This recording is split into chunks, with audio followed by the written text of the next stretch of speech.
Ha, gotcha. You have got me. You have got me. And welcome to our podcast, Gentle Answers with Jojo Ruba, a ministry of redeeming conversations. So glad to have you, and we're so glad to have this great guest today, Kellie Lynn Pirie. She has a powerful testimony of God's transformative power and ability and to really redeem. And I just love her story. I'm so glad to be able to share her with you. So Kellie Lynn, thanks for joining us today. Thank you for having me, Jojo. Absolutely. And you know, there's a lot we want to cover in just a short amount of time. So I think it'd be great. Why don't we just start from the beginning with you? Tell us your growing up. How did you come to this testimony that you're going to be sharing in Edmonton later this week? My grandma was a powerful Christian woman. Her children fell by the wayside.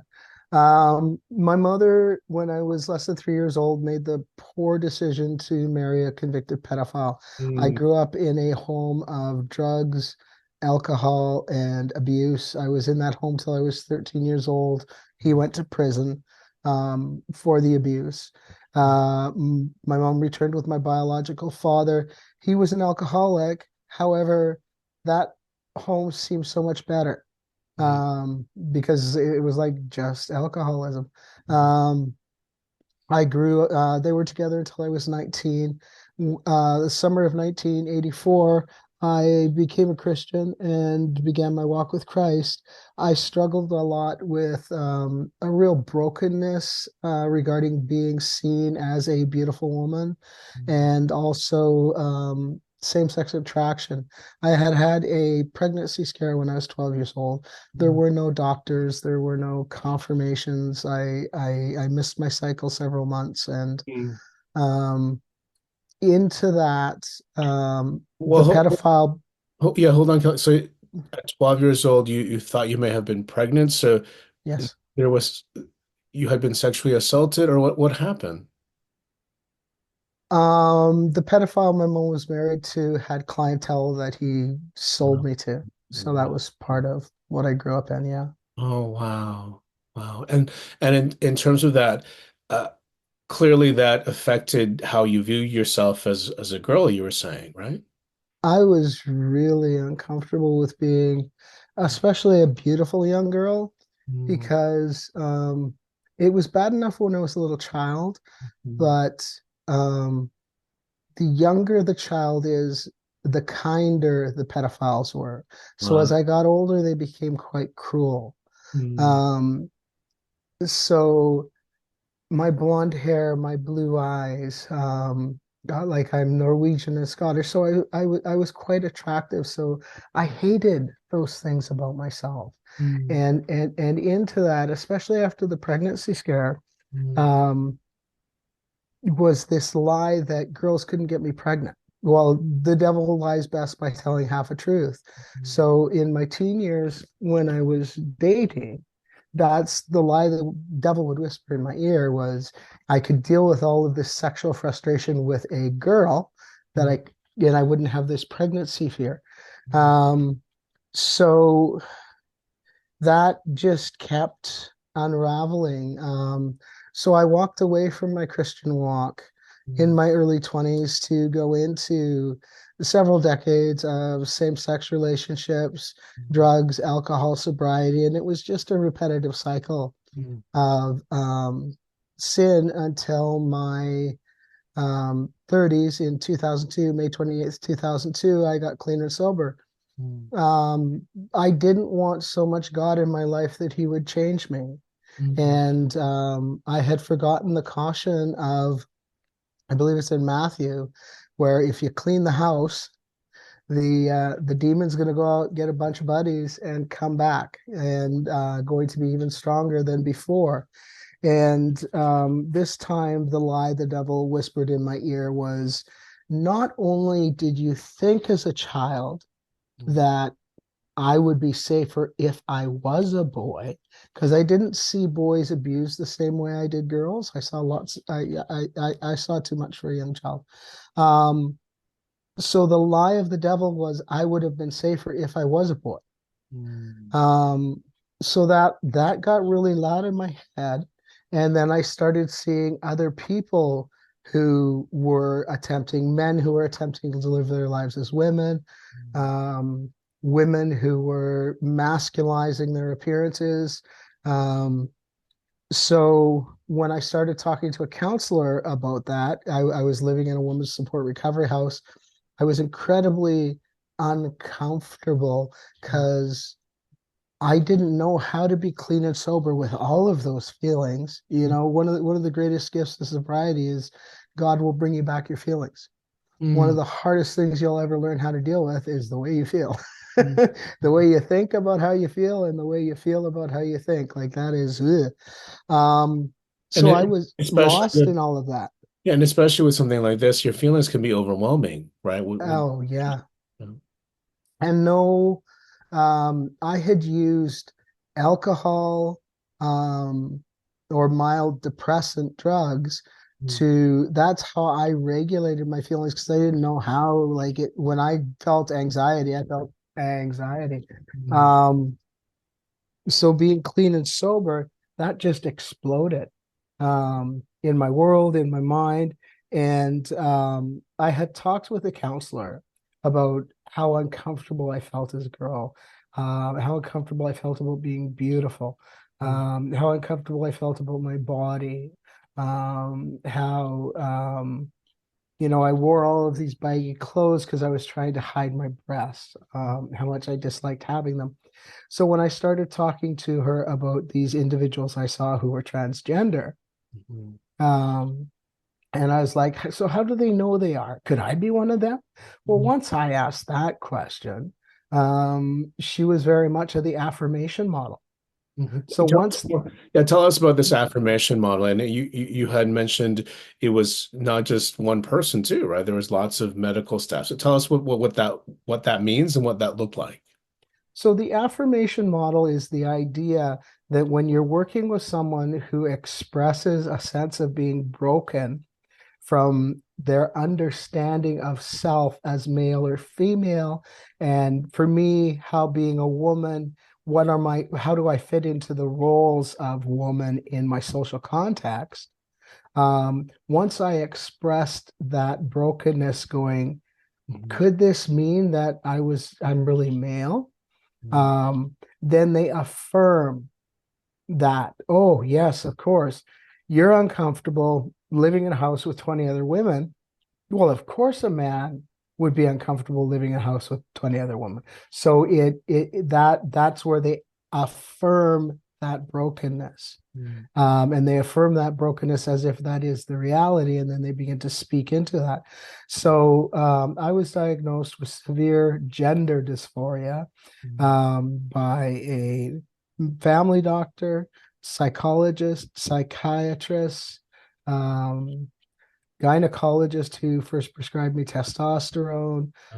Yeah, there were a lot of medical professionals who diagnosed me with severe gender dysphoria in the first 2 years of the journey into thinking I could live as a man and be a man. Did anyone ever suggest that you needed psychological counseling more than hormone therapy? Did anyone ever question that maybe you diagnosed yourself wrong? I had a psychiatrist who did that. Yeah. And he stayed working with me. What he said was the day will come where you will realize that doing what you're doing will not fix the way you feel on the inside. Hmm. And I'm going to stay with you on that journey so that I'm there that day because I don't want you to end up like so many of my other patients who were they came to the realization they'd made all these changes and then they kill themselves because you are completely blackballed from the peer support, um like under the WPATH, World Professional Association Trans Health Providers. The narrative is that people who regret transitioning are incredibly rare and emotionally and mentally unstable. that Mm. no individual who is emotionally stable and mentally stable would ever regret transitioning. So you're only mentally ill if you regret it, but not if you want it. Correct. That is the model of W path. So this one person was willing to say that, but no one else. And were there lots of other people who just completely affirmed you regardless of what you wanted? Yes, very much so. Friends had a weird,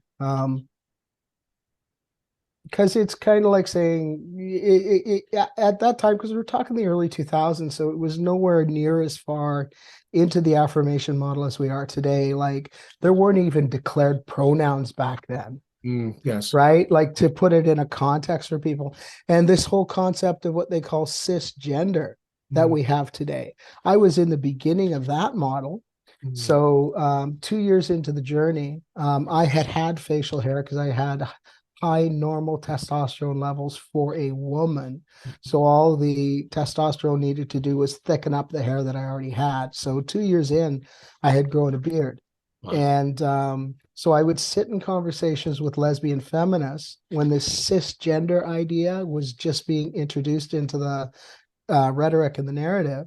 So they would explain to me that because I felt and experienced myself as male, and I was seen as male because of my facial hair, and I was treated socially as male. I now am a cis 2006, 2007. I now, Kenneth Logan Anderson, am a cisgendered male. And is it even appropriate for me to Mm, be accessing transgendered services? mm, Or it's totally inappropriate for me to call myself a trans man, or even to refer to me what that time was called F to M, mm, female to male, transsexual. right, um but that was just how their discourse was right. evolving, so they hadn't really fixed it to this concept yet of, so a trans person is anyone who is broken from their understanding of self as male or female, and then trying to express or live outside of that, Hmm. which is what it's become today. So even though I was born a girl, I grew up and matured to become a woman. I lived for 17 years with an extremely masculine appearance. I worked as a long haul truck driver for 10 years. Mm, Nobody knew I'd been born a girl. wow. Um, Trans radical activists are saying now I should have no voice in this conversation because I'm just a cisgendered woman. Right, right, because So you it's like, boom. transitioned. Wow. Yeah. Can I just ask, that sounds like an amazing doctor. Did he stick around? The one who was willing to tell you that? We lost him Oh, to the trans cancellation movement. wow. He is now living as a woman. Oh, Yeah, it's he was getting canceled for his stance. He was getting canceled for his willingness to um, say that not everyone who has gender dysphoria is right. going to be helped by transitioning. That was the stance he was taking medically that was getting him canceled. Wow. And then that he transitioned himself, as you were saying. And then he transitioned himself, yeah, in So, his late 60s. so what happened to you then? So you were living as a man, you were a long haul trucker, in that whole culture. So then how did you get out? I guess that's the next question. I had been involved in trans advocacy, really my mastectomy. I had that in 2008. And afterwards, it was like, this didn't fix Mm, stuff. Um, there's still, I'm still uncomfortable. I'm still a woman. mhm, This hasn't made me a real boy. mm, And then I had a friend that I had met after I'd grown my beard. I'd met her when I was doing my trans advocacy, and I expressed to her that I was sexually interested in her. Mm, And she said, but you're a guy, and I'm no longer interested in having a that type of a relationship with a male. I want to be with a woman. mm, And it was that moment of going, oh, mm, I am now invisible to mm, the people I'm sexually attracted to mm, as a result of the decisions I made. mm, And I still have um, this brokenness. mm, I'm still looking outside of myself mm, for something to fix me. I'm still there's that God-sized hole, mm. the inside that only God can Yeah. fill. And it was an awareness of that, and I ran from God on a Friday afternoon. Mhm, I applied for several trucking jobs. I was working in harm reduction, um, mental health, homeless, addiction, housing in Vancouver. On the Monday, I had three job offers for a full-time trucking job. wow. And the weekend after that, I during that week, I closed up my apartment. I didn't even tell my employer I was leaving. Mm, My brother drove me out to Calgary, and I went long haul trucking. I was broken. I was confused. I didn't think there was any hope, mm, but the cognitive dissonance of having been involved in um, trans advocacy, the cognitive dissonance of working in a harm reduction model where there was no longer any reductions of harm. They were just I was slowly watching people die. mm, Um, the dissonance between my internal beliefs in the redemptive power of God and mm, the life I was living. I ran from God until I ran out of running, mm. and then he started meeting me there. Now, you mentioned your brother. Can you tell us more about your interactions with your family at this time? My family had started, my oldest brother joined a prayer group in 1989 Mm, when I went into same-sex relationships and apostasy. Um, and for 30 years, they prayed for me, hoping without hope. My cousins would join together and they would pray for, well, all of my generation mm, who were living in sin. My cousin Joy prayed for me for decades. I wasn't even talking to her, mm, and still her and her husband would pray for me daily. mhm, Today they pray with hope because they formed my family prayer group. mhm, Um, so in my first years trucking, when I would come home for Christmas or for family gatherings, and I had a 6-inch beard. mm, Um, mhm, and my nieces and nephews still called me Annie Kelly. mm, My brothers, my sisters still called me their sister Kelly. mm, So they would invite me to church. They would invite me into their social settings. mm, mm. And my sister would introduce me to her friends saying, "This is my sister Kelly." Yeah. And people would look and I would go, "Yes, I am her sister," you know? Um, and prayer. Mhm, In the beginning, they would ask me to pray with them, and mm, I would say, "No, I'll listen. Will you pray?" Um, and From the time I got sober this time, because I've asked God about this mm, so much, especially before I physically began detransitioning, I was like, Lord, what changed? Why is it that this time, May 28th, 2002, mhm, for the first time in my life, I've been clean and sober for more than 2 years? What changed? And he showed me a conversation where somebody asked me, "Are you a Christian?" And mm, this was early in my first year of sobriety. mhm. The answer I gave was some version of, "Jesus and we're okay. I don't think his people would want anything to do with me."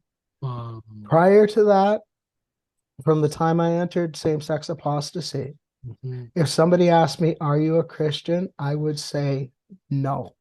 Mm, And God was like, "It was enough mm, because you took a step to me.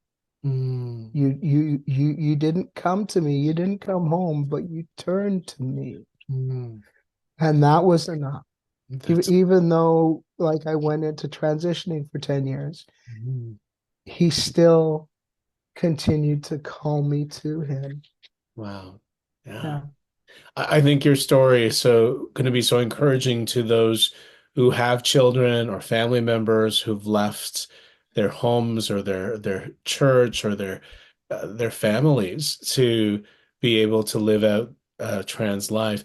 What advice would you give them, Kelly Lynn? Get grounded in the Bible, reconcile yourself with your faith Mhm, and your understanding of God's truth, mhm. because you're going to need to stand on that foundation when you're interacting with these people. Um, Butterfield, Rosaria Zaria Butterfield, Butterfield, yeah. talks about how important it is to reflect well the love of Christ in these moments. And because this is family, it's going to be the most challenging. Of course. So that when you're interacting with them, you know your truth and you reflect the love of Christ in that moment. Mm, Find people who share your beliefs to mm, pray with you so that you are not alone. Where two or more are gathered together in my name. And also, you can cover each other in prayer when you're on these days, you're having these conversations so you know that you're not alone. Because the worst part mm. is the aloneness, the isolation. The secular world is seeking constantly to tell Christians we're alone. The transgender attack on the church, where it's fracturing these churches. We've got churches affirming trans identities. Um, they're trying to isolate, separate us because one twig is easily broken. 10 in a bundle can withstand Yeah. great pressure. And just even being able to hear your story, I think they don't want to hear that, right? They censor you like you mentioned, and they want to ignore stories like yours to justify what they're doing, right? Yes. The other thing is, once a person has met a detransitioner, Hmm. now when you're having that conversation, you can say, "I've met a detransitioner. Hmm. This is their story." So they can say, "I've met Kellie Lynn. This is her story." Hmm. So now you're able to speak into that conversation. The the efforts to silence detransitioners in Canada is overwhelming. Yeah. Several people over the last decade have attempted to start up a support service for detransitioners. Like I've got Detrans Alliance Canada. It's a small grassroots organization. Mhm. It is me and it is the people who supported me to start it. Erin Kimberly, who started Gender Dysphoria Alliance Canada, which then became Gender Dysphoria Alliance, which has now been closed down because she's going into a completely different ministry Mm. and she now identifies as a detransitioner. Um, she has supported many people who've tried to start something, but the attacks, the silence, the "how dare you speak to this issue." Um, so I'm in this, and God keeps bringing more and more people into my life, especially in the last since the National Citizens Inquiry.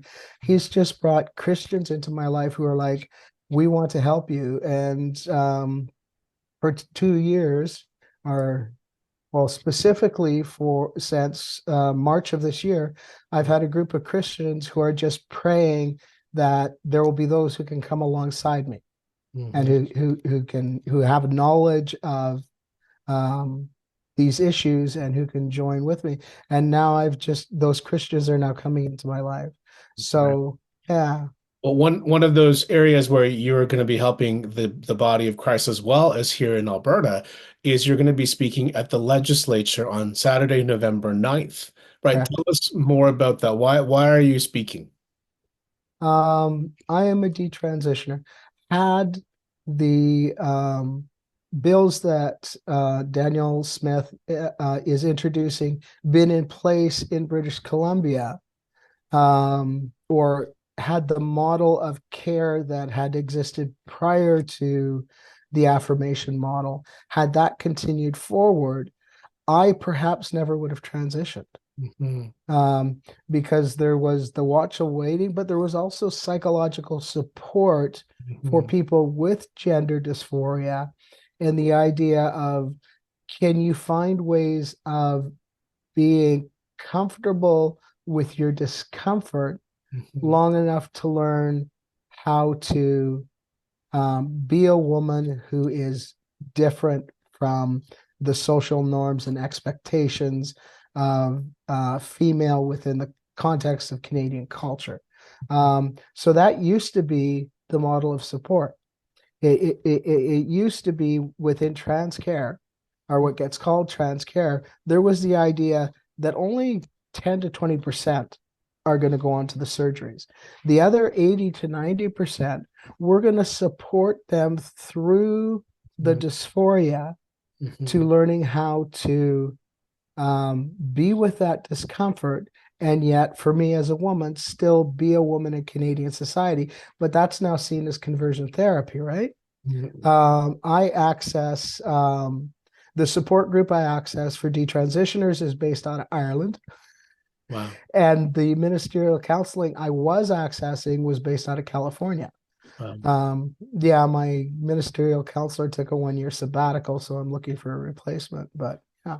So now in Edmonton, because of the proposed bills that would actually protect kids from transitioning, protect biological girls so they can actually compete in sports with other biological girls, we have a chance to actually speak positively, right, to the legislature and to Albertans that actually this is a good thing. People support this. This is not us hating any trans kids or No. trans people, as they call them, but it really is about providing the kind of care that you needed, like you said, that would have helped you. What's the main message you want Albertans to know about this rally and what you'll be saying in it? Um, Saying no to something a child wants, it helps them to build emotional resilience, Hmm. to be able to be with the discomfort of a no and carry on with their lives.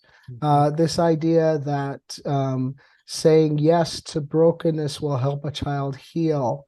Um, 20 years ago, that would not have been the standard of care for a child. Right, Um, so no is not transphobic right. is something I find myself saying a lot.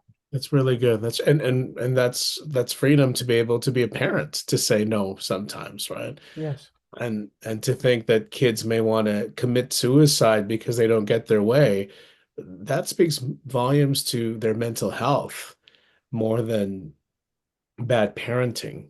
Yes. I would think. Well, Kellie Lynn, this has been a great opportunity. Thank you for sharing. We're excited to hear from you in Edmonton, and I would encourage all of you, if you're able to join us on Saturday, November 9th at 1 p.m. at the Alberta Legislature, we need you to come. There were about 300 protesters last weekend who actually want to support or to oppose this law and support transitioning children.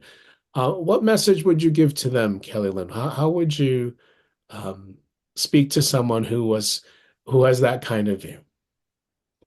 Um,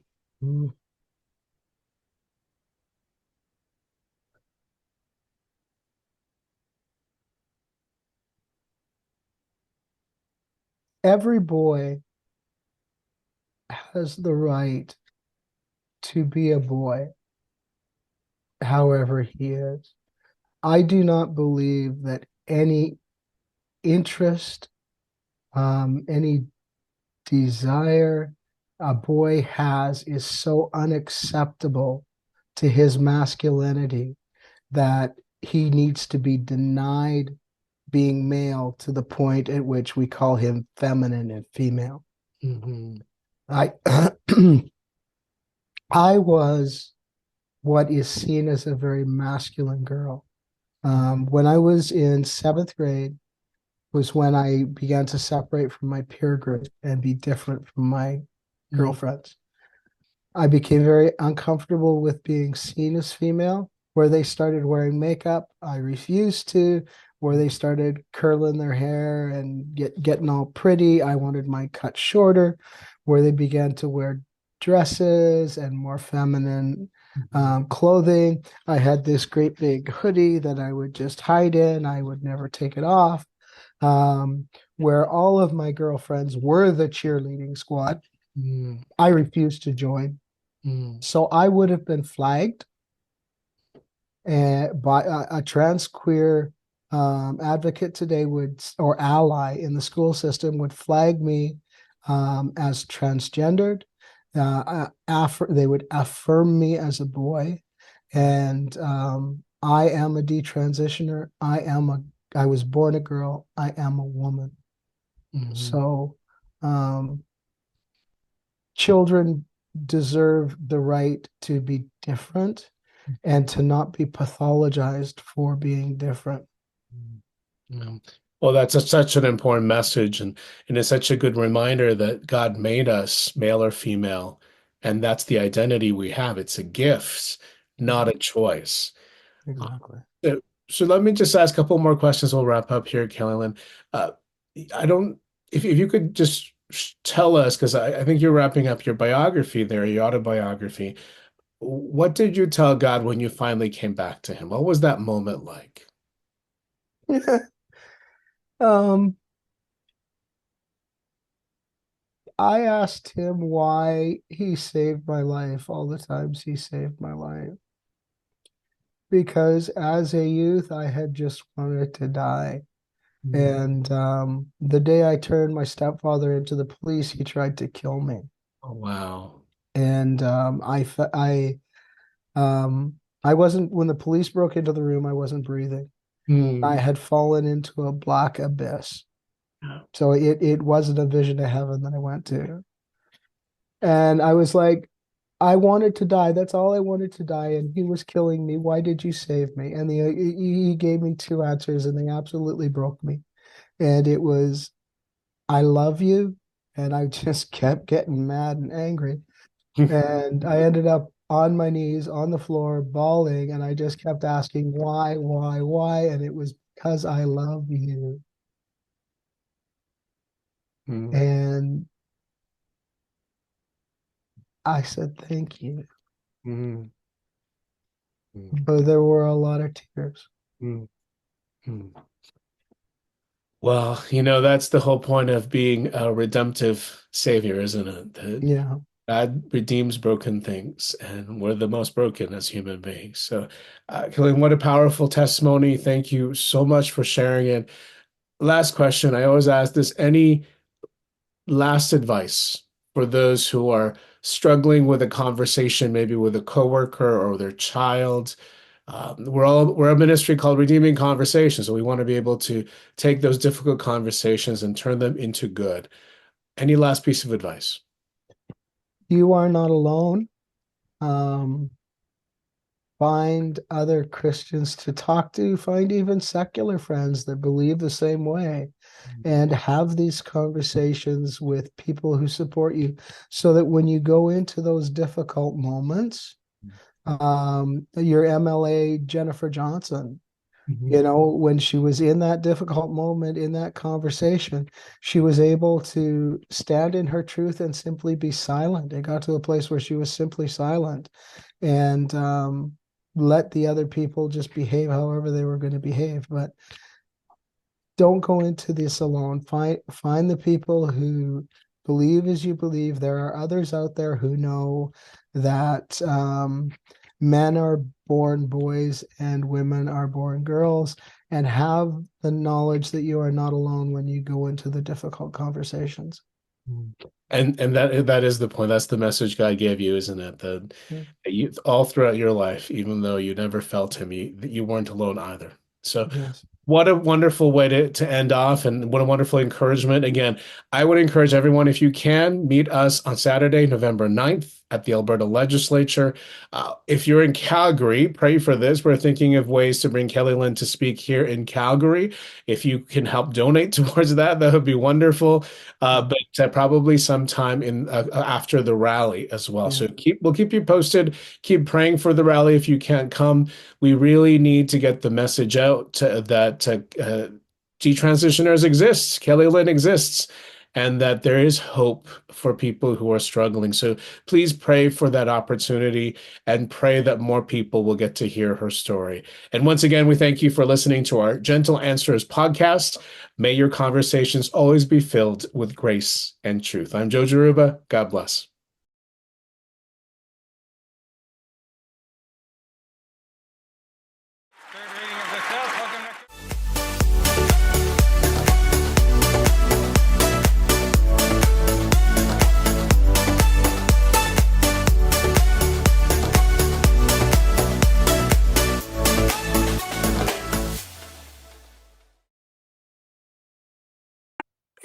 Ha, gotcha. You have got me. You have got me.